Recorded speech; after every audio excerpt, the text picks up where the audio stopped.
my Jack Black impression. How'd you like it? It was something. You should do a Lizzo impression. No. Why not? I'm not nearly that talented. Okay, when I say you're not that talented on the podcast, you give me a dirty look, but you can say you're not that talented. Let me just go get my flute that I don't have.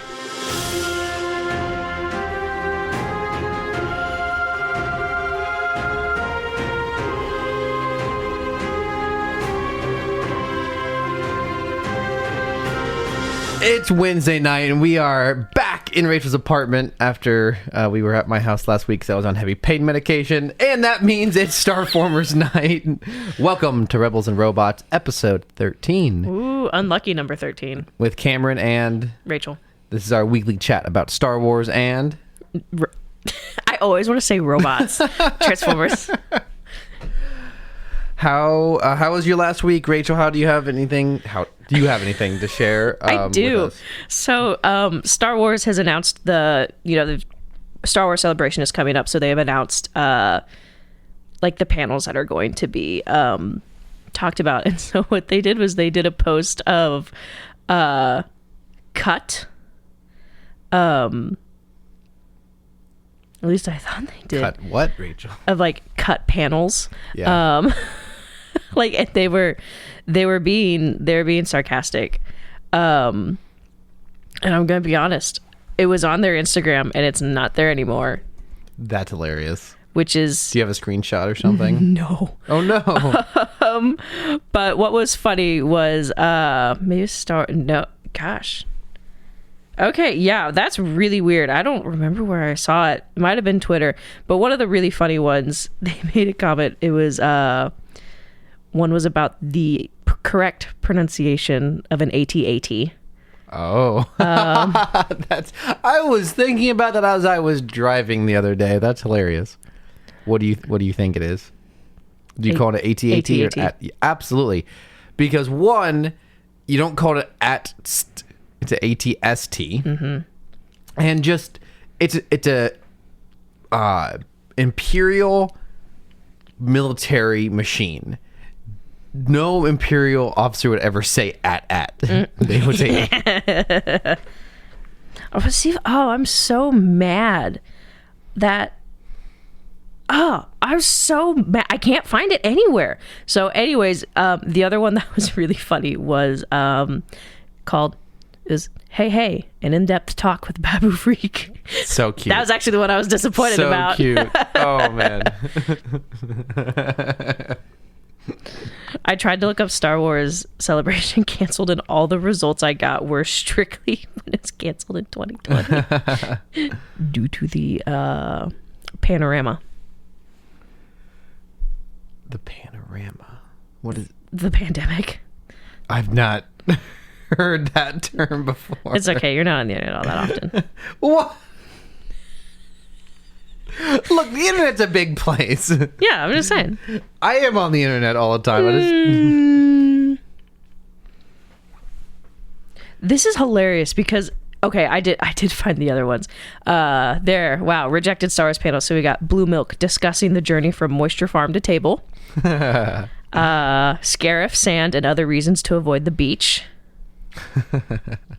And Nerf herders, half-witted, scruffy-looking, or just misunderstood. And then of course the Babu Freak one. Hey. So I would have been down for that one, but the fact when I got canceled, that's a certified no. It's a certified no moment. I had some other conversations from last week's episodes. Okay, yeah, let's hear it. Or what news do you have?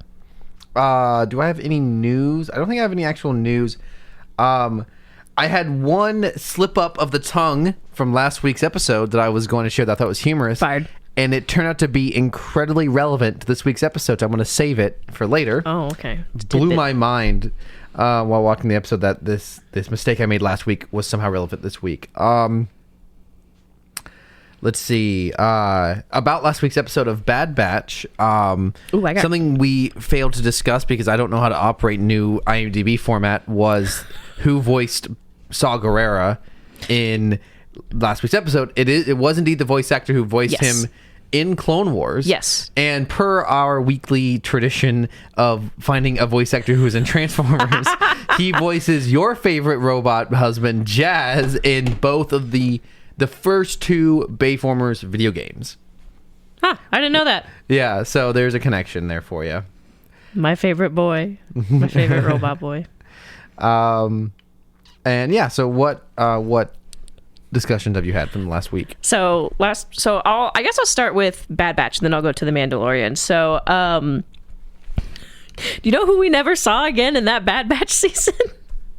Cody? We never saw Cody again. He's almost certainly been brainwashed or something. He's been... Oh, we'll see. Or maybe he got rescued off screen. I don't know. But so, here, I had some thoughts. So, last week's episodes were the penultimate. They were the finale. Tech died, yet to be confirmed, because if there's no body, no one's ever really gone. To quote Luke from The Last Jedi. So I was just thinking, imagine if episode 16, where Tech died, had been actually episode 8. And then that happening, I don't know how he would have found out, but imagine Crosshair finding that out, and that being the penultimate of Crosshair deciding that the Empire was wrong. Ooh. I actually talked with a friend, and I just, like, thinking more on it, I would have rearranged the series a little bit. It's gonna sound terrible. I know the episodes, for me personally, the episodes focusing on Tech just didn't land. I think because I know when we watch stuff, when we watch stuff and suddenly, like, there's a lot of focus on a character, it's kind of like, yeah, I feel like you're gonna die soon. And so I think, just for me personally, those episodes didn't land, and I know a lot of people love those episodes, which is perfectly fine, but I think I would have rearranged some of the episodes. I think I would have kept the first 3 as is, and then I actually would have bumped up 7 and 8, which were the mid-season where we see Rex again, and so I would have actually moved I would have taken out some of the other episodes that I just personally didn't care for, and I think I would have really liked it if 16 was 8, and then we maybe saw more of, the Bad Batch coping with Tech's loss. I don't think we're really going to get to see much, depending on if there's a big time skip, which I don't know if they'll do that too much. Yeah, it's hard to tell. That element you talk about right now is how the surviving Bad Batch deal with his death. Obviously, that's yet to be seen. I think, but it would have given the season more weight. I think the pacing was just awkward. Oh, absolutely. I feel like that's what it was. It was like really fast, and then random episode. I will say, I feel like at the end of episode 16, and this is stuff we probably should discuss last weekend, but a lot going on in Mando. I feel like Echo's moment in the ship when he's sitting in the Marauder and he looks over to Tech's seat, I don't know, that was just, it was no dialogue. I'm like, that just said more than a dialogue could have said. I really enjoyed that part, but I'm gonna be honest, here's my hot take. I think Tech should stay dead. If they bring him back, it's gonna negate this whole season, I think. And, like, I know Star Wars brings back characters all the time. We get it. But it's just kind of like, if you've had so much build up, this self-sacrifice just to bring him back, I agree. Would anything have changed? But that's just me personally, because I think Tech is fine. Tech's fine. He's not my favorite character. I know some people really like him, so those people probably want him back. I just think it would cheapen it. But that's just me personally. Tech resonated with a lot of people. But yeah, that was just something I was thinking of. Other than, has anyone edited that scene from Avatar, the Blue Aliens one, with the falling music to Tech falling? Yikes. My other thing was about Mando, unless you had more about Bad Batch. This is something I don't want to get too deep into, because I'm not qualified to talk about this too deeply. Yes. But something I don't want to overlook just simply was it came up with a tweet that we watched this week. That we watched. Yeah, we saw. Something that we had a fairly lengthy discussion about last week was an early scene in the Bad Batch double part header between Tech and Fee, and how Fee was trying to conjure up any sort of emotion out of Tech. I just said that Fee was trying to conjure up any emotion out of Tech, and Tech was not giving her anything. And we discussed how we didn't really feel that landed. One, because there was no romantic attachment really established between there was very heavily handed shown attraction from Fee to Tech, but it was not mutual. And we saw a tweet that showed how some neurodivergent people, how they struggle to show their emotions and might just totally shut down in a moment like that. And we've talked a lot on this podcast about Tech's neurodivergent characteristics. And so I definitely would not want to totally discount that reading. I can definitely see someone who is neurodivergent or knows someone who's neurodivergent that's close to them, and they might watch that scene, and that scene might really resonate with them. I definitely don't want to take that away from anyone, but I think one, the issue with that scene in context is there has been no semblance of Tech having any feelings for Fee. We know what it looks like when Tech feels about someone. He shows it in his own way, but we know that he cares about the other characters of the Bad Batch. We know that he cares about Omega because he's really tough on Omega. And we know, while that's not obviously not necessarily healthy, we know that is an indicator that character cares for another character. There is nothing like that. So while I think it's totally fine if you have an emotional connection to that scene because demonstrates something you don't necessarily see in a lot of media, that's totally fine, totally cool. If you like Star Wars, you like Star Wars. Absolutely. We'll be friends. I just am not, but I think there is a not so good element of if he is neurodivergent and doesn't, like the way we read it as, since there's no evidence he has any emotions for her, therefore the logical conclusion is he doesn't have any emotions for her. It's hard to, I think it can be hard to show that. And again, we're not qualified. Yeah. But I think maybe where that can struggle in animation is not seeing the internal side of someone.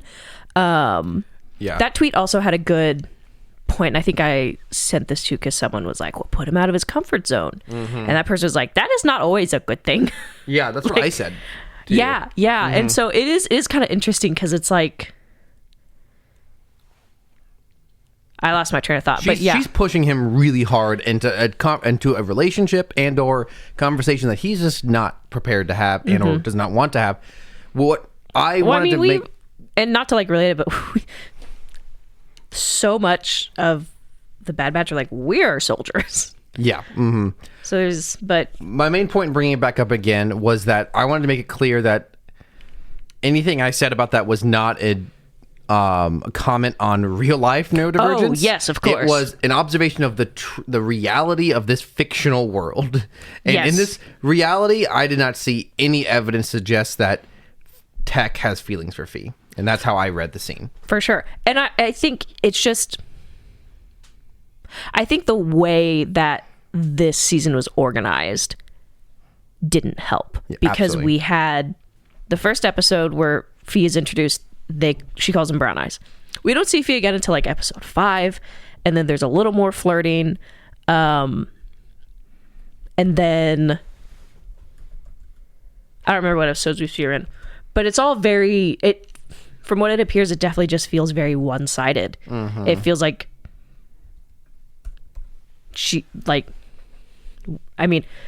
from the viewpoint, one-sided flirting is not a relationship. Absolutely. But I've been loving seeing the conversation of Tech and how people have been relating to him. It's been fantastic just to see like people's love for this character. Because like for me, he's not a side character. He's just not one of my favorites. So I love seeing people's favorite characters. So lots of good conversations this week that I've seen online about that. So yeah, and it is cool. Anything that provokes conversation is good. Absolutely. What else you got? Okay, so this is kind of a joke. I was discussing Kenobi with a coworker of mine the other day, the show. And I was talking about Reva. And he thought I said Reba, like the country singer. So of course, and he said he got such a kick out of this. So he's like, I thought you said Reba, like Reba McEntire. And I immediately I said, don't trust your soul to no backwoods Southern Inquisitor. Lost it. Very good joke. But along with Kenobi discussion, I had a kind of realization. So, last week, while the Bad Batch fandom was going through some turmoil, the Rebels fans stay winning with Zeb showing up in the new Mandalorian. In the new Mandalorian. And so a lot of people are like, oh my gosh, we're getting our first taste of Rebels characters in live action. And it made me think, Zeb isn't the first Rebels in live action. Because I kind of forgot that we see Fifth Brother and Grand Inquisitor in Kenobi. And I think it's just one of those things that it's like the stark, and it could have been funding, but the stark difference between Zeb's like 1-to-1 creation in CGI versus the Inquisitors. That is interesting. And you have to wonder if whether the visual faithfulness of the Grand Inquisitor's appearance in live-action Kenobi versus how he appeared in Rebels has anything to do with the level of involvement from Filoni as the character's presumable creator. True. It's definitely interesting. Like, the more I thought about it, I was just kind of like, interesting. I was like, maybe we just forgot about it. Yeah. Unfortunately, Kenobi mostly slips my mind as well. And he's super sparse in that show because he is seemingly killed off pretty early in the season and then it reappears very briefly at the end. Something else I have from last week was not about last week specifically, but I thought actually I had a while back and I just kept forgetting to mention it, was many episodes of our podcast back, I mentioned how it starts to get confusing when we're talking about episodes of a TV show, a Star Wars TV show specifically, but then also the films in this series are often referred to as episodes, and it gets really confusing. Oh, yeah. And I realized here recently, at least in Mandalorian, they're referred to as chapters. Yeah. I think that's very intentional. They chose the word chapters to be distinct from episodes. Yes. So I thought that was kind of interesting. I got one more thing before we hop into the episode. Go for it. I totally missed this last week because we were completely overcome by Zeb's appearance. But in that scene of the Republic Rangers Cantina bar, Dave Filoni, Rick Famuyiwa, I don't know if I'm pronouncing that right. Probably not, but I don't blame you. Rick Famuyiwa, I think that's, and then Deborah Chow were all in the background. Dave is even wearing his hat. Yeah, they're actually in the very deep foreground. Yeah. Like they're the really foreground. close to the camera. They're really easy to miss. And really the only reason you can see Filoni is because of his hat, which is very cute. So they've all played characters before. I think is pilots. Oh wait, this is the wrong. In the first season. Sorry, ignore me. I interrupted prematurely. So that was kind of fun. I think a lot of people, because they're in the foreground, it's easy to miss. But I think we also immediately were like, Zeb! Yes, absolutely. One last note I have. Such a dumb thing for me to share. So it's become a weekly tradition for us to quote the famous meme, "I won't hesitate," and we are leaving out a very key word because this is a Christian podcast, server. A Christian Minecraft server of a podcast. But this entire show up until this week is our first Bad Batch free episode. It is. We could have been replacing the word. The B word with batch for Bad Batch. I won't hesitate, batch. Oh man, that's good. I had that pop into my We head should make that today. into a hashtag for our Hashtag I won't hesitate badge. the Star Wars creators deciding who to kill off Speaking next. of which, it's been 7 days since our last crosshair incident, and that's just going to continue to grow It is. until the next season comes out. I mean, we're assuming... You never know, though.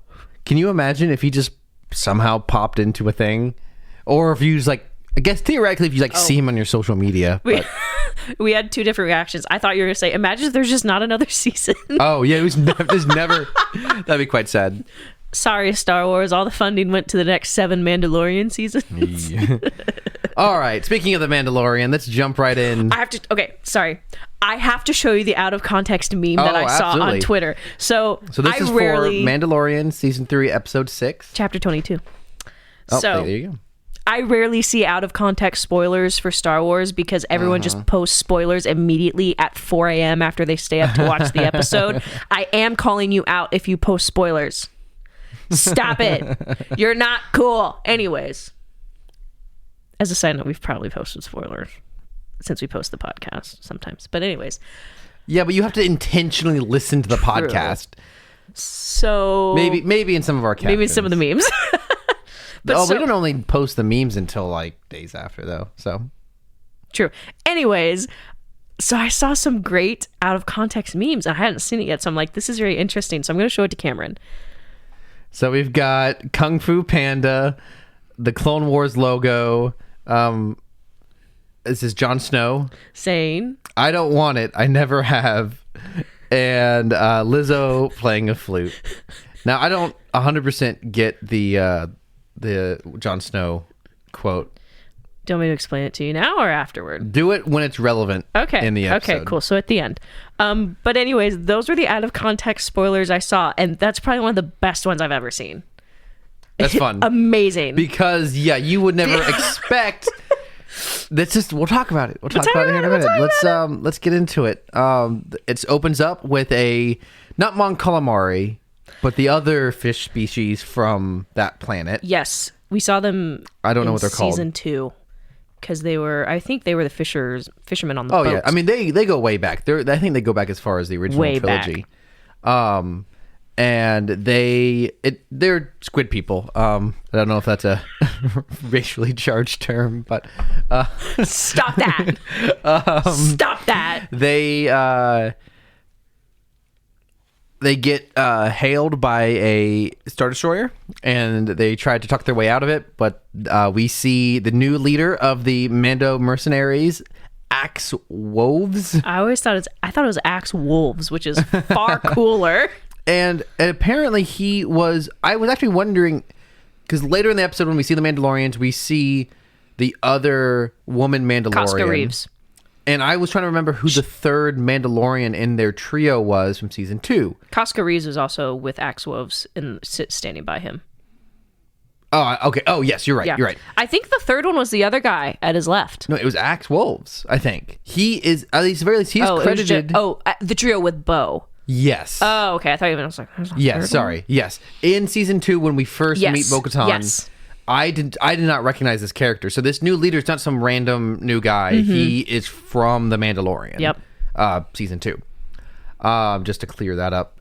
And so then that just kind of reintroduces us to this concept they've been building up to the season as these mercenary Mandalorians. Mm-hmm. And then it cuts to Bo-Katan and Mando.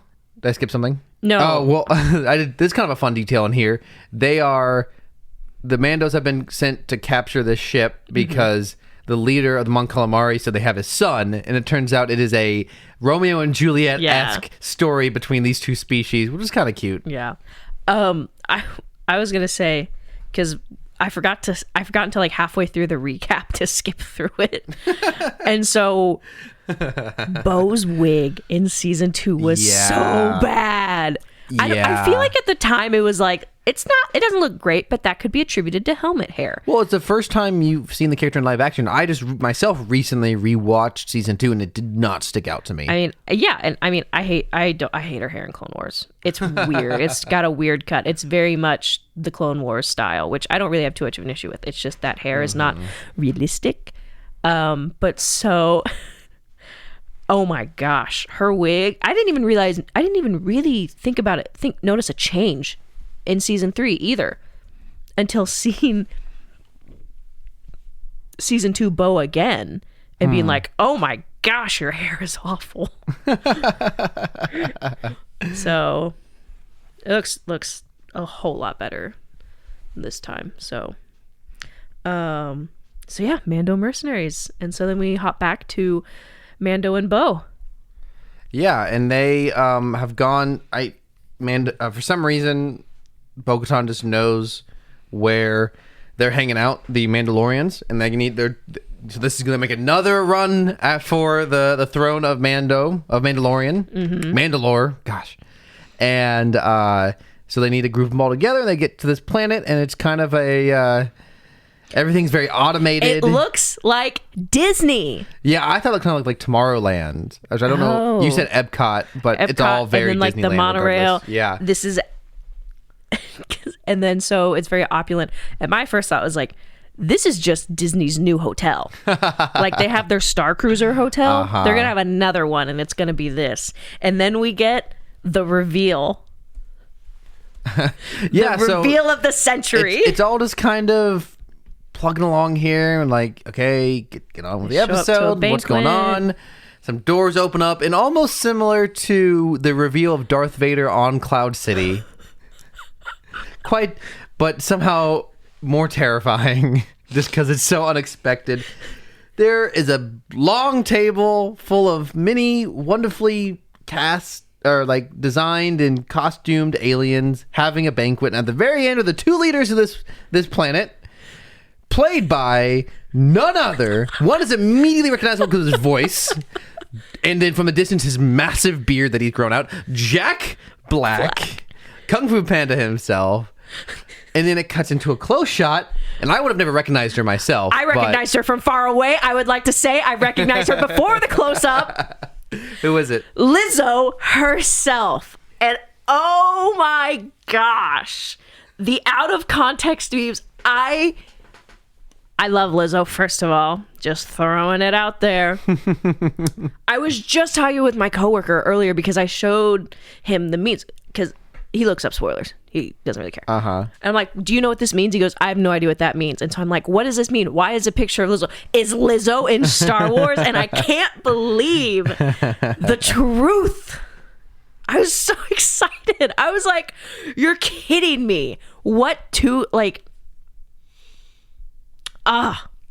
just think they're just 2 people that would be like, put them in the same room. Like, that is a fun room. They've got to be hysterical together.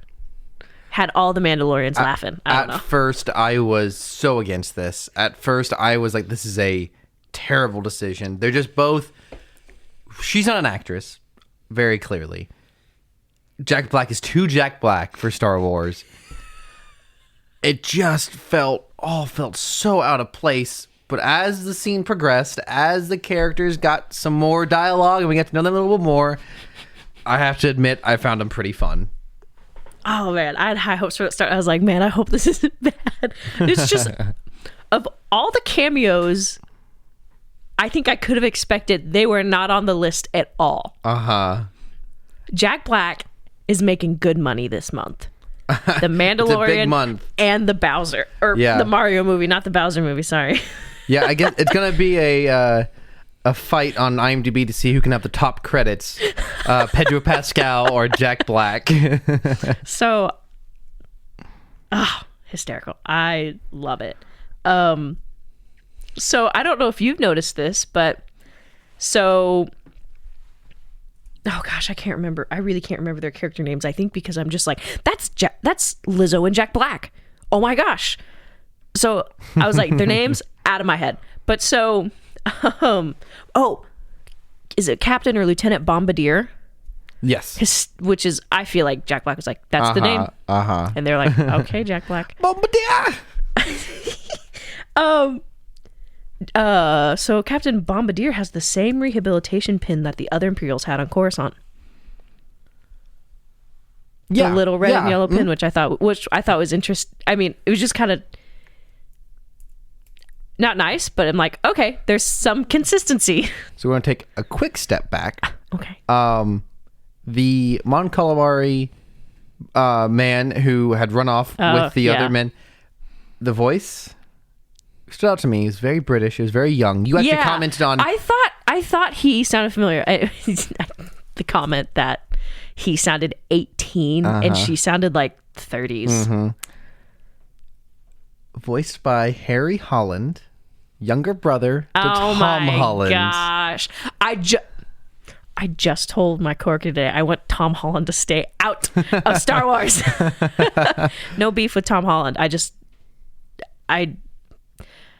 They'd have to put him as like a voice or something and not his face in Star Wars. So I just wanted to point that out. I'm just sitting here crazy. looking at everyone who's in this episode, and so little interesting crazy. tidbit there.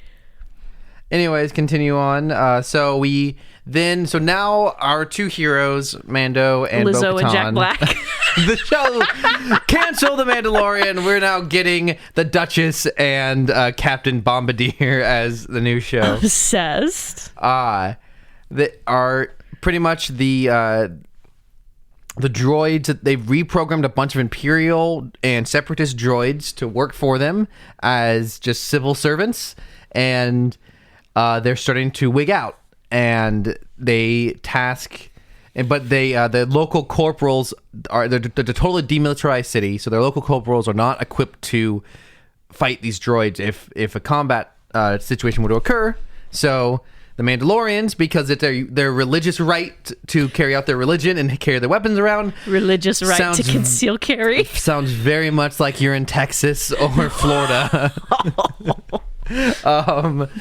They are allowed to keep their weapons with them as they investigate the exact cause of these short-circuiting droids who are going crazy and hurting people. Yes. And so then it cuts to a scene where they go talk to the head corporal, which they called him Hellgate, which is quite the name, Commissioner Hellgate. And then, yet, as if Jack Black and Lizzo wasn't enough... Great Scott! It's Christopher Lloyd, Doc Brown, and this was particularly mind-blowing to me because last week... That's why I didn't recognize him. It was the lack of hair. It's kind of weird to see him old because we've all grown up our entire lives thinking he looked old in Back to the Future because they had a lot of makeup on him, and now he really is old, and it's actually quite... Anyways, no, I don't want to... He looks good for his age. As excited I was for Lizzo... Cameron was as excited for Christopher Well, Lloyd. here's why. Let me explain to you why. Last week on the podcast, during Meme Minute, but it's longer than a minute, Meme Astrosecond, Meme Parsec, patent pending on that, so trademark pending. You go fight Disney for that, yeah. They can't trademark parsec. It's a real unit of measurement. Is it really? Yes, it's how you measure the distance that light travels in a second, I think. It's a measurement of distance. Parsec is a real thing. Look, man. Look, I didn't take this is way off. I took one astronomy class, and the first thing I thought of, I had to correct myself because I'm like, I don't want to sound too stupid, but the first thought was, that's a light year. No, the light... Actually, I might be thinking of light year. No, that's how long the sun takes. The sun reaches our planet.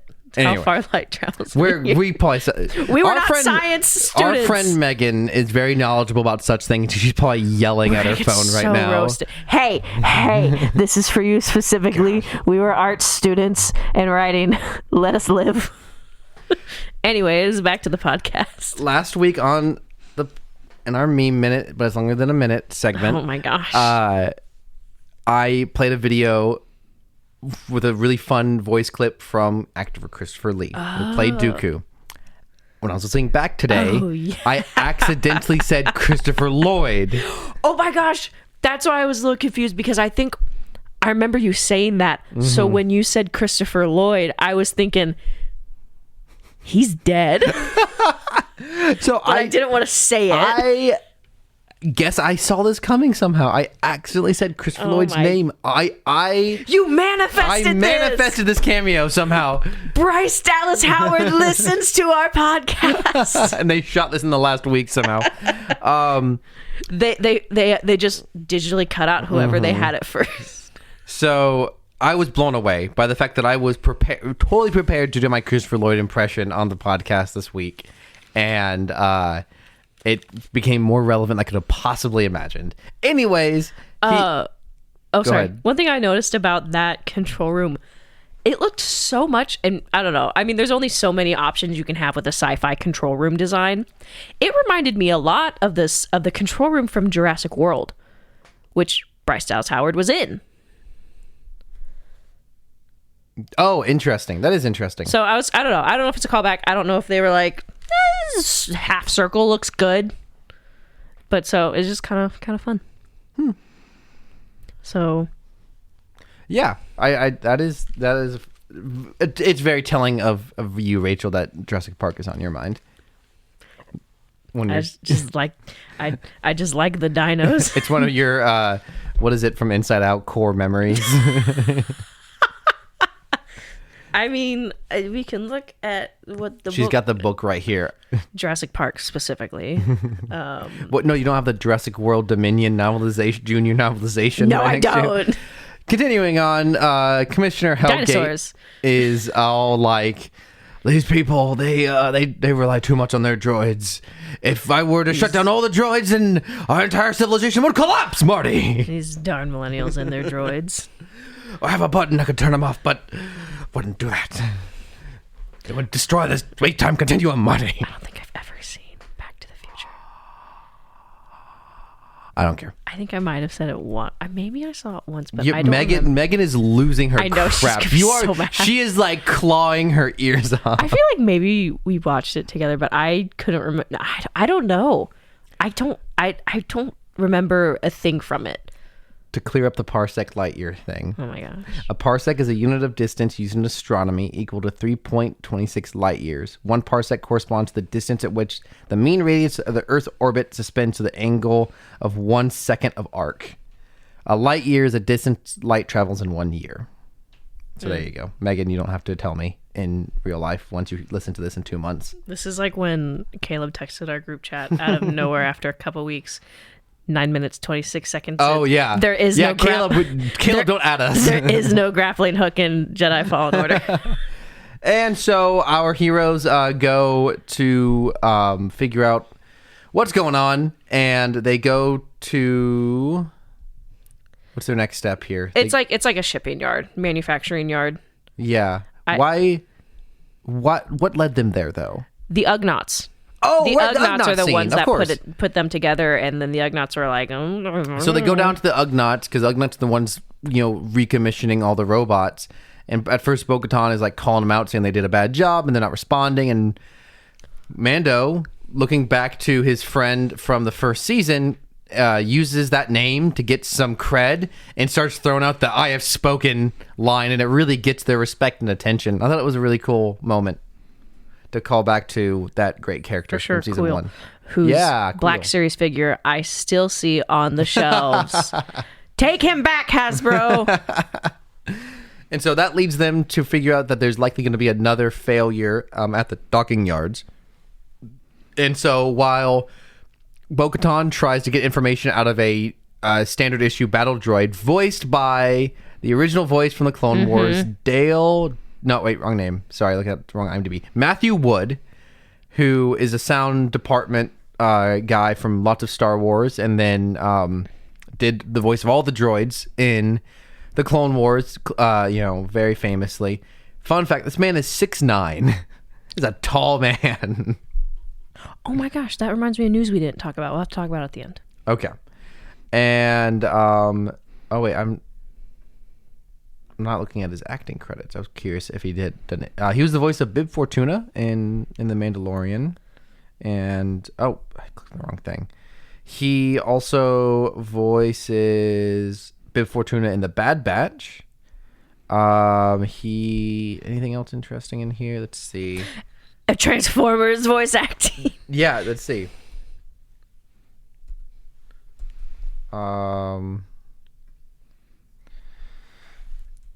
This is so annoying. Sorry. This is not cooperating. For some reason, under the videos listed on IMDb is a Transformers Dark of the Moon promo, but it's not showing up in his acting credits. So maybe he worked on it on a technical level. He's also the voice of Bib Fortuna in Star Wars Episode 1. That's interesting. So, anyways, that was not a very interesting side tangent. So but we get to hear the classic droid voice, which is a lot of fun. So, and then Din starts beefing with the super battle droids and to see which one responds, and one does respond and runs off, and they're like, there's the malfunction. And so we get a fun chase scene through the streets of the city, where we see some... This whole sequence feels very reminiscent of the movie iRobot to me. Yeah. And you also mentioned that this robot running around resembled a different kind of robot, the namesake robot of this podcast, actually. Robot, which is the name of part of our podcast. That's what I'm telling you. No, like the specific robot. You said that this battle droid running away resembled a different robot. I was thinking of like a pronoun name. Transformers. It was just, I have never seen a battle droid move like that. It was unnerving. I wonder if they did mocap for that. Almost certainly. It ran very human. That's what was so awkward about it. I think that's what scared me. I was like, this is freaky. And so they chase the droid down. Fun note, we see some Vespas in the background, which everyone's favorite part from Book of Boba Fett. Yep. Mm-hmm. And they end up tracking down the droid, and after destroying it, these little like police floating droids come out and they start saying like, Please, this is a crime scene. Leave the area. This is a crime scene. It's very Wall-E. Yes.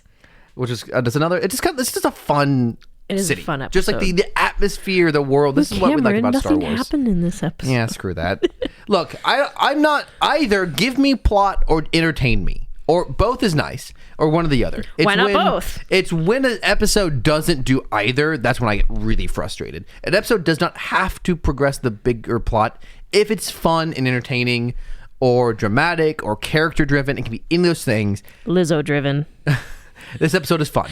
I was super worried when Jack Black and Lizzo showed up, but the episode really turned around quickly. And one thing you've said, I think at this point, it's such a Clone Wars episode.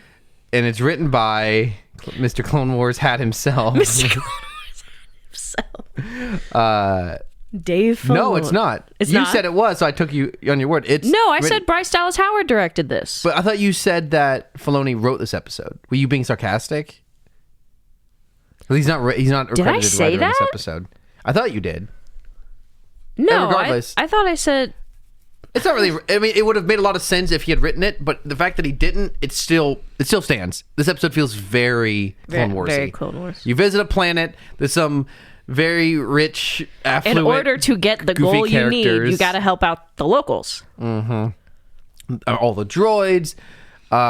just the sheer amount of droids in this episode is so fun, and they're all, I mean, the battle droids are CGI, but this particular scene that's about to come up when they go to the droid bar, everyone's practical. Mm-hmm. It's so cool. It's so fun. I'm always a big fan of droids in Star Wars. Hey, Favreau, what are we gonna do with all these droids? Put them in a droid bar. And so they start interrogating the bartender at this droid bar. And so one thing you brought up that I didn't really make the connection until we were talking about the scene with the Ugnaughts earlier. Mm-hmm. There's a very interesting dynamic. So when we go to the Ugnaughts, Bo comes in and she's like, you guys are bad mechanics and the droids are breaking. What is going on? And then Din pulls his I've got a friend card, and I've got a friend who's an Ugnaught, so like, stop. But like he pulls the like, I've got this personal connection with an Ugnaught, I have spoken. And so I don't know if it's before or after that, but Din looks at Bo and he's like, you can't just come in here and start insulting their work ethic. And he's like buttering them up. He's like, you guys are the hardest workers. They're like, So he's and so he makes a comment. He's like, you can't just like come in here and start insulting them. You're not going to get anywhere. And then when we see the droid bar, Din comes in ready to beat the crap out of these droids. And I mean, he's got some traumatic memories with them. Super battle droids killed his parents. Like, a war with the Separatists is what killed his family.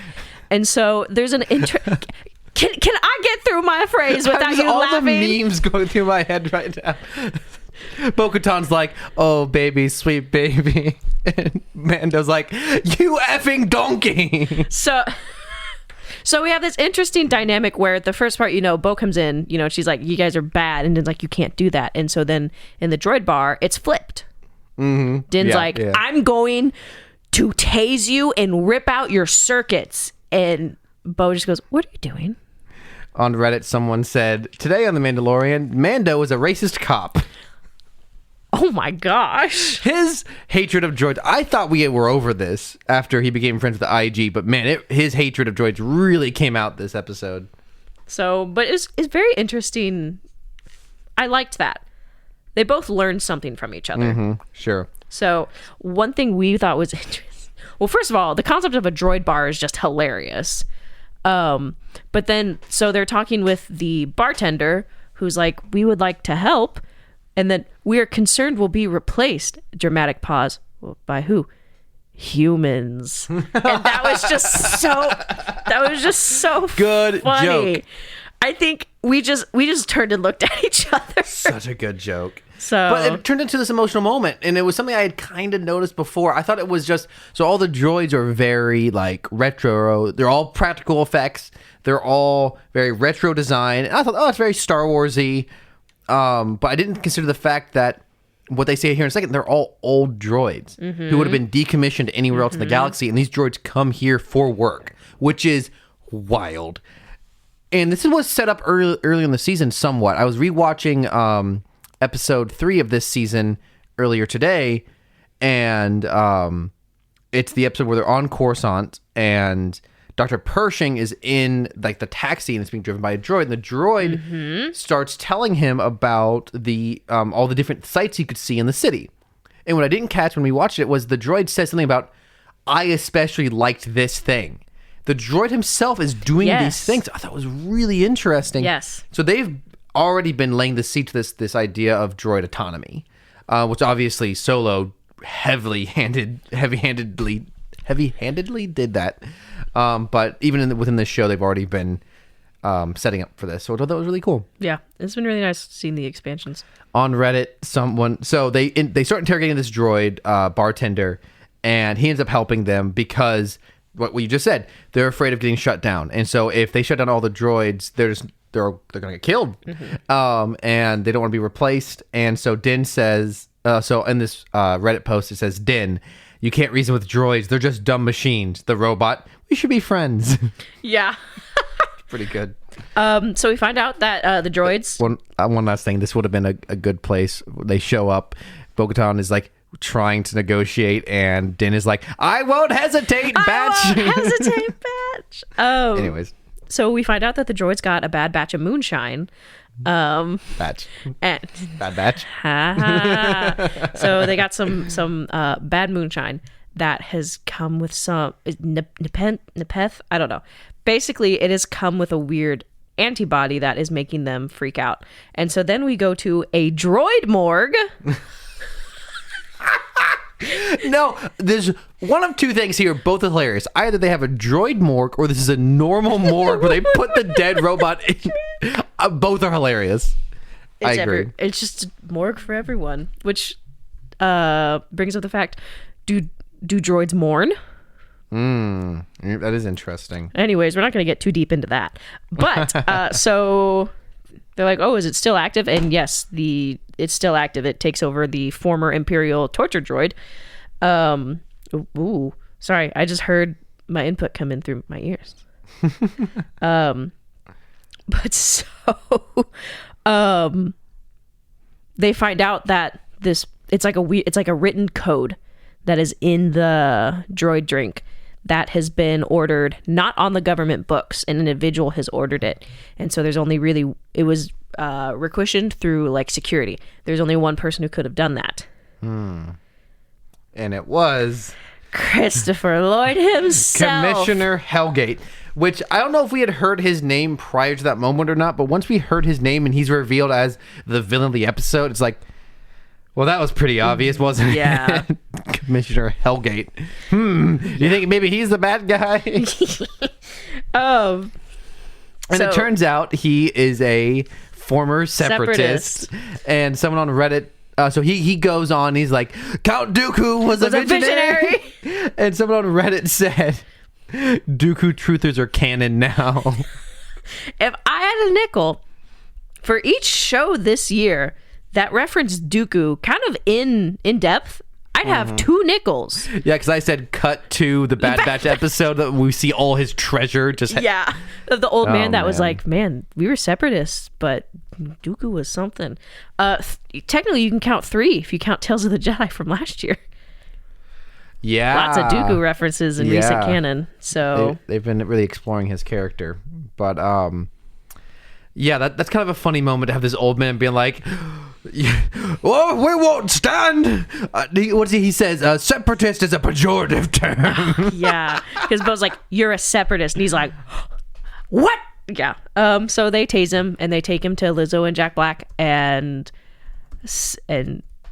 Lizzo's like, "You served my family faithfully for many years," and he's like, "Hopefully I can fall into your good graces again," and she's like, "Maybe." So they arrest him, and then the quest has been completed, so Bo and Din get the key to the city, and they get permission to go to the Mandalorian fleet, which has been parked outside in the forest. So they roll up. I'm trying to figure out exactly how to describe this setting. For one, it comes off as immediately a little bit odd because most of this show takes place on green screens and on set, but this is very clearly shot in a real field that has real sunlight, so it's a bit off right off the bat because of that. But they're all just... They could actually film outside because California's gotten rain. So it's green.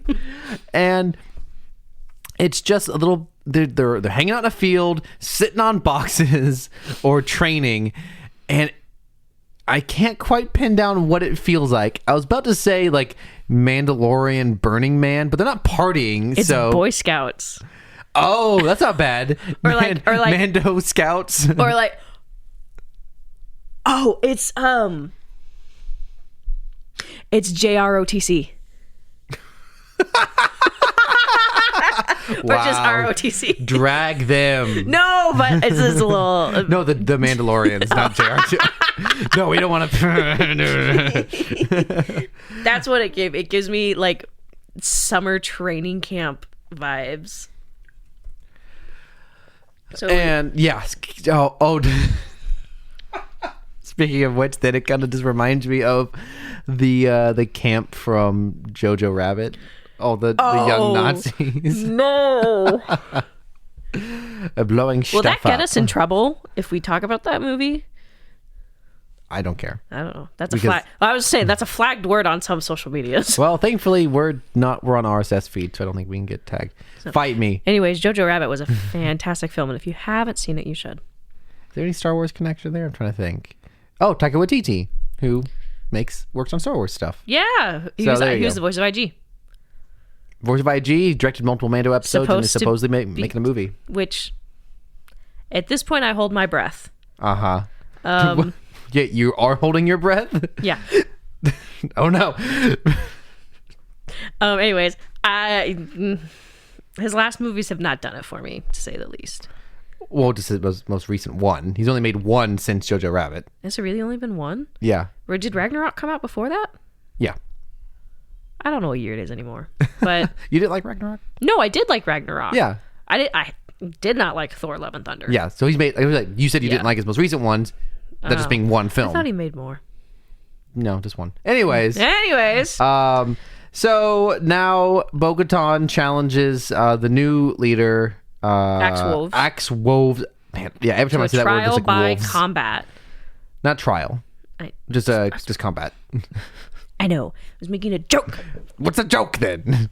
It's for the people that know about Game of Thrones. Oh, I see. Anyways, so they start beefing out on the field, fighting. And so it looked fun. It looked fine. Looked good. Bo wins, and Axe Wolves is like, "You'll never be leader, but it should be him." And Din immediately is like, "I don't want it." And so, there's some contention because they're like, Axe is like, "You would have to have the Darksaber," and like Din cannot get it out of his hands fast enough. He's like, "It's a gift," and she's like, "I can't take it." And so then he launches into a little monologue that honestly answers a lot of people's questions from episode 2. Or is it episode 3? Episode 2 of the season. It is, yeah. Where they go to Mandalore and he gets captured by not General Grievous and by slimy Bayformers General Grievous. Yeah. And Bo saves him by taking the Darksaber, and she gives it back to him. And so he confirms what we'd all been thinking, since she saved him and defeated what defeated him, would the Darksaber technically be hers? And so Din confirms that. He's like, "Hey, I lost fair and square. Someone took it from me, and she killed them and won." And he goes, "Would it not belong to her?" And the Mandalorians are like, works for us. So we kind of get to see a point where I'm curious to see if that will come up as a form of contention of no one else was there. How do we know that's true? Yeah, I guess for the plot to move along, it would just be way too much for people to start questioning on that level, I guess. But so my thought was, he's been sitting on this one for a while. He's been ready to give this up. I guess she demonstrated that she wouldn't lie about it because she wouldn't take it from him. True, she gave it back. He just tried to give it to her and he wouldn't take it. Yeah, and she gave it back. Gosh, I can't believe Mandalorian is making me like Bo. Oh, man. Don't worry, you still have your hatred for Crosshair. Okay, but I also disliked Crosshair before Bad Batch. Not to go on a rant, but I disliked Crosshair from the very beginning when they first introduced him. So if I disliked him before he was Empire, there's really not much they can do. Anyways, so Bo has the Darksaber now. And that's how the episode ends. Yeah, which is really interesting. Well, we get to see her earn it this time. Sabine gave it to her the last time. Yeah. So now she has earned it. True. Yeah. And one thing you had brought up was, you were like, so are these the Mandalorians that freed Moff Gideon? Yes. What my immediate thought is, I'm not sure if that's them. Because I don't know if this is just like a third mercenary. There's so many Mandalorian factions. If I had to guess, I feel like, I don't know if it's them. It could be, and that could be the point of contention that, Mando is now working with the people that freed Moff Gideon, and there's a bit, going to be contention between the Republic. However, there's a separate faction of Imperial Commando Mandalorians that we saw in Rebels, specifically the Saxon house. Yeah. Like, we saw Gar Saxon. He was the leader. I think he had the Darksaber for a while. But so, though we see them, I mean, Sabine's brother was one until he changed his mind. A lot of Mandalorians were in part of those Imperial Commandos for a while until, things happen. But so, if I had to guess, I feel like my prediction is that there are still some of those loyalists floating around, and they are the ones that, that's my prediction. It's the former Imperial Commando Mandalorians that rescued Moff Gideon. Yes, I am standing by what I said in the last episode, where I'm expecting a Mando on Mando fight and Mando on Mando action. I'm ready for it. It could be, I guess there's kind of one or two paths going forward. Either it's a different faction that did that, and we're going to see this Mando faction fight that Mando faction. It's Boba Fett. I would love that. It's Boba Fett and his Vespa kids. They'd get wiped out. I'm kidding. They'd be dead so quick. Look, I I like that crew, despite all the weird writing of the so Boba fun. Fett. They're I fun. like them. It's a fun thing. I love Boba adopting these kids off the street. You guys want jobs? I'll give you jobs. I love it. But they would have no chance. No, they wouldn't. No chance whatsoever against this man. They could barely fight in Tatooine. So, anyways, what a fun episode. very fun episode. We skipped one thing, which was not really a plot, but it's a running gag that Lizzo's character, the Duchess, was obsessed with Grogu, Yes! and he returned the favor. Grogu is food motivated. Is there a word for Lizzo's fans, or like Liz heads or Lizzies or something? I have no idea. Let's look it up. I have no idea. Because Grogu is one of them. Term for fans of Lizzo. What's a Lizzo fan called? What are they called? Lesbians. Grogu's a lesbian, confirmed. That's so good. That's so good. Wow. Anyways, just wanted to make that little note, and so I feel like I had another thought, but Bo-Katan really building up her run for the crown this year. I think she could go all the way. I think she's got a chance at the throne. I think Sabine would support her. Yeah, which we're not gonna see her this season.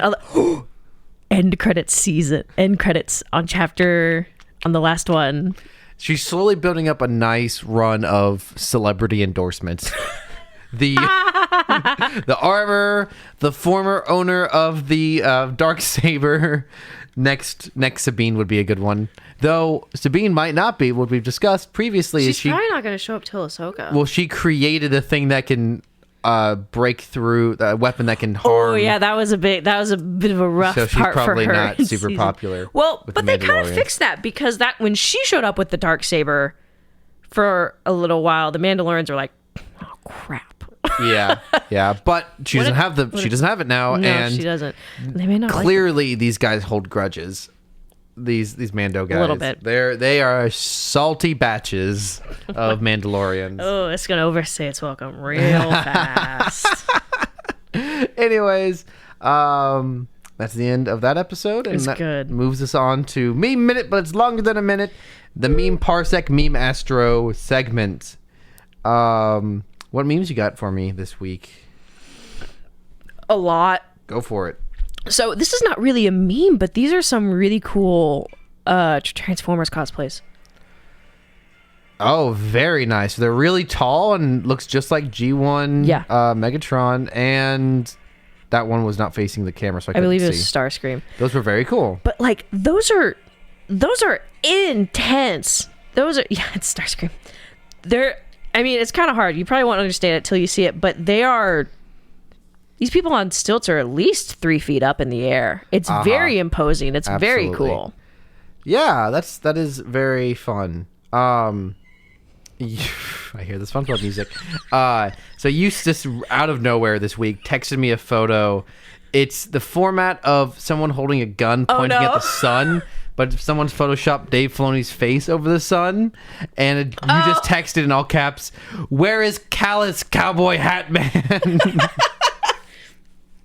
Where is he, Dave? Very funny. That is one of my favorite.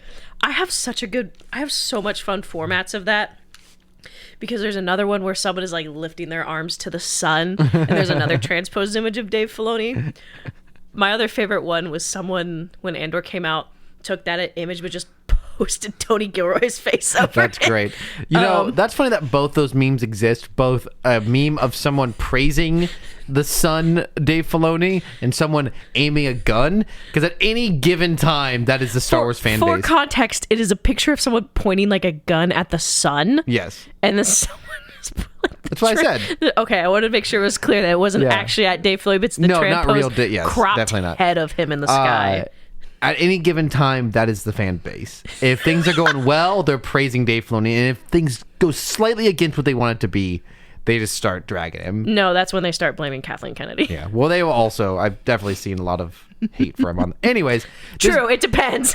So this is a photograph taken in the wild. The fandom. The Star Wars fandom is a cruel mistress. I'm gonna get a live reaction from Rachel here. Supreme Machines. I was at TJ Maxx and I found this Where? In Iowa. Oh, I was like, we got one. Dang, I've tried not to give away our location in the on-running joke of not doxing ourselves. We don't live in Iowa, but anyways. We do not. So I was like, TJ Maxx. That's like when I went to that antique store in town and found the transforming robot toy. Exactly. So these are called Supreme Machine Rocket Bots. 2 in 1. Oh, it's all in Spanish. Nice. It has all three. Never mind. It's not in Spanish. It has the word in 3 times in 3 different languages. Say transforme. And one is yellow even. Very, yeah. But it's just like they don't really transform. They just like are a robot and then like they go down and they become a car. Freewheel action. 6 different available bots. 6 differentes robots I shouldn't have even tried. Disponibles. Oh, man. This is going downhill really fast. Well, that's all I've got for the week. Oh, my gosh. Oh, no, I have one more. Okay, you go. No, you go, because I have a lot. Well, this is unless you want to go last. Another visual meme, but I just want to get your live reaction. Visual.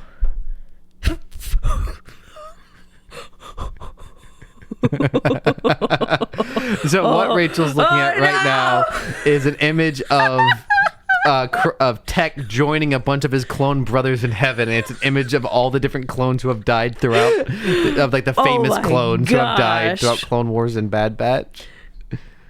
I don't think they put Wilco here. Wilco was not a beloved character. You'd be surprised. He was in 1 episode. You'd be surprised.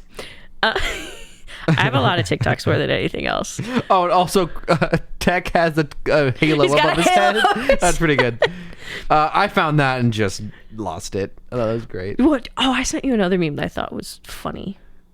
It was like picture. I'm cleaning out my phone camera. And I sent you. It's the really right in front. Like, do you know what I'm talking about? You sent me. I don't know if this is the one, but no, it's this one. It's the second one. No, they're two different. They're 2 different. They memes. are separate. They do not go together. It's like this, like little guy, and it says "really" right in front of my Optimus Prime, and he's holding an Optimus Prime. No, it's Optimum Prime. Oh, it's spelled that's hilarious. Very nice. Anyways, it's very good. But I have that meme in 2 formats. I have that one, and then the other one is really right in front of my crab rangoons. It's the 2 formats. So I'm on TikToks, and Cameron just heard the first note of this TikTok and knew what it was. So I'm gonna put it. It's probably too loud. It's too. Ooh. Who do they think they are? I've given the best years of my life to this person. They think they can just fire me like that? Like trash? I don't think so. SpongeBob? It's Crosshair and Hunter. I've been waiting for you, Patrick. I always do that. So it's that audio where SpongeBob freaking out about getting replaced, and it's Crosshair. It's Wrecker. Wrecker as Patrick. As Patrick, it's good. Here's a meme you sent me this week. It's just a picture of Megatron with a flat billed hat and camouflage shorts on and a cross around his neck and some sort of shirt that I think it says God's Army, but I can't quite read it. It's very pixelated, but he's holding a Trump 2020 flag and it says Megatron. It's pretty good. I can't remember where I found that one. It's been in my camera roll for a long time because I thought it was funny. Mandalorian. This is last week's episode reaction. Sir, will you please stop staring at me? Where's the rest of you? And it's captured when Zeb shows up without costume. Where's the rest of you? This is my reaction. I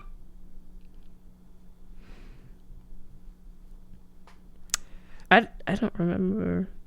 Oh, so do you have something? We also just spent a couple of minutes sending each other Kerbo gifts as reactions to plug for some of our episode. favorite one of our favorite YouTubers, Terminal Montage. Yeah, check him out. Phenomenal animator. And it's just like it's all the Kerbos freaking out, and that was us when Zeb showed up, and then a gif of Kirby just like shooting a bunch of things and exploding. That just said Mando showing up and kicking pirate ass. Please. Mandalorian Chapter 1 recap without context. Uh-huh. Oh, that's awful. I'm so sorry. This is probably better visual, but... It's all Pirates Caribbean footage. Is this Game of Thrones? No, it's Lord of the Rings, I think. Oh. Robbed of their homeland. It's different movies. Bravo 2 Tangos on our 6. This is some sort of war film. Some sort of tactical war film. This is Halo. Master Chief dropping down. Eat my hammer! Uh-huh.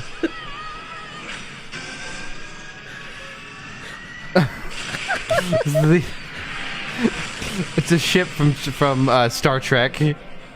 And Zeb just waving. Very good build up.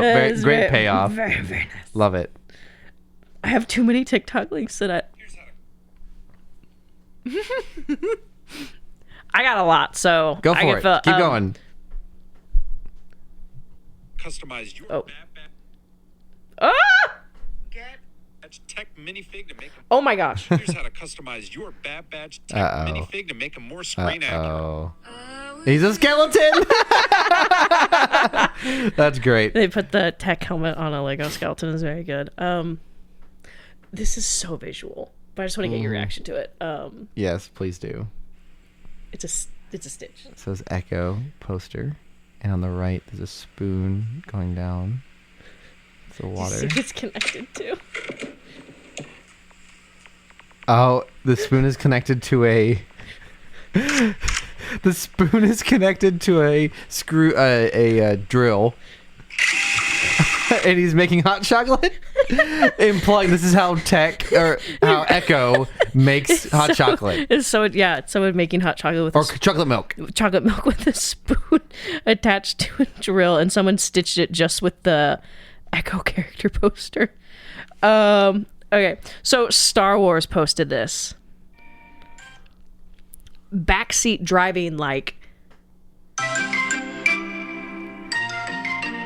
And it is pictures of, I don't know what episode, but Hera and Kanan reacting to something Chopper has done while they're driving the Ghost. And I thought it's That's just fun. funny that they, that Star Wars posted that. Oh wait, I think the caption was what did it. Star Wars captioned it, Adventures with Mom and Dad. I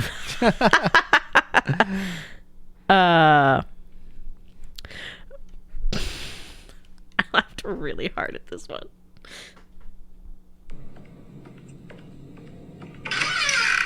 Where the am I? Oh, It's gotta write down the time code. Thanks for giving me extra work, Rachel. You're welcome. It's the scene from last episode where Tech is falling, and it immediately edits Tech into falling into the back rooms. It's really funny. Okay, I wrote it down. And where to censor your swears. So this isn't a meme, but so it's not a meme. But I saw this TikTok that I thought was really interesting. I accidentally put it in the meme link because I'm like, this is where the TikTok links go. I really thought this was cool. Now, about a week or two ago, these pictures were showing up. Shows a Mandalorian. You see the back of his helmet. It's like a leather helmet. And then more pictures, you realize it's one of the foundlings. It's a kid. Well, somebody working on the set finally let out why that was the case. Shauna, who works on the set, said some of the kids had special needs, and they are willing to adapt to help the kids out. Because don't forget, these are kids, and they can be on set for hours wearing those helmets. So that's really cool that they were able to, adapt and help them out. She even said, consider it a Mandalorian adaptation to meet folks where they are. And I do feel like it is a Mandalorian thing to do that.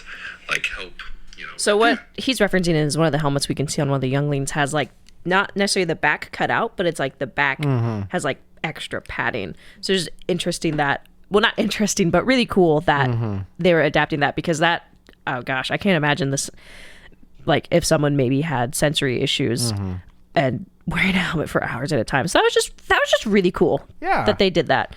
So that is not a meme. Yeah. Relevant to that though, we did have a meme last week of Grogu over here getting expensive armor, and the other Mando foundlings are getting costumes bought at Walmart. You remember that? Yeah. Primarily because the other foundling helmets, their visors are abnormally large compared to the other Mandalorian They're actually helmets. letting them see. And I realized this week, looking at something in my own bedroom, reminded me why exactly that helmet looks like a costume.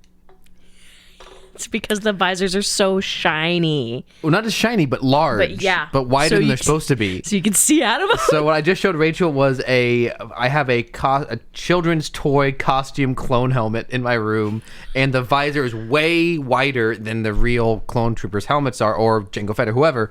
So that's very much what it resembles in the episode. So this is the last meme I have. Go for it.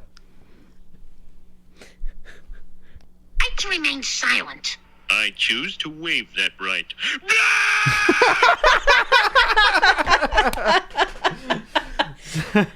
So this video had that conversation staged between Kanan and... Wait. Oh, That's not Kanan! My brain totally filled that in. Callus and Ezra, which makes way more sense. That's really funny. That's way funnier. That's much So funnier. it's good. I was cracking up. Very on brand. Love it. You have the right to remain silent. I waive that right. Screams. That's real good. Very on Well, brand. That closes out this week's episode of Rebels and Robots. Thank you so much for joining us. As always, thank you to Caleb Jacoby. Yes? You can get through the things. I have a last thing to add on.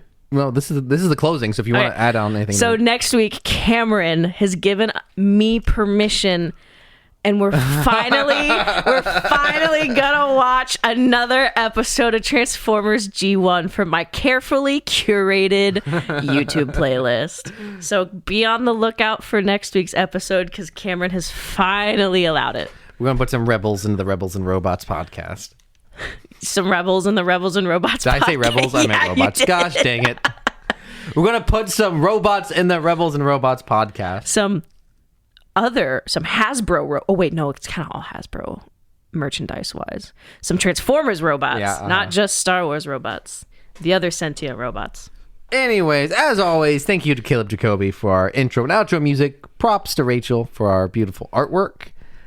Props to Cameron for editing this, for editing all the podcasts and putting in all of the mysterious sensor noises that I never hear until production. Oh, you're so sweet. I don't tell her to say that, so that must mean it's true.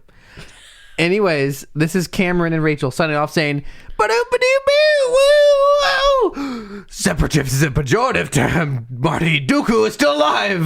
Dooku for Chancellor, year AY10. Yeah, no.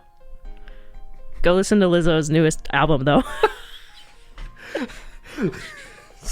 So what Rachel is saying is, this is Cameron and Rachel signing off saying, Go listen to Lizzo's new album.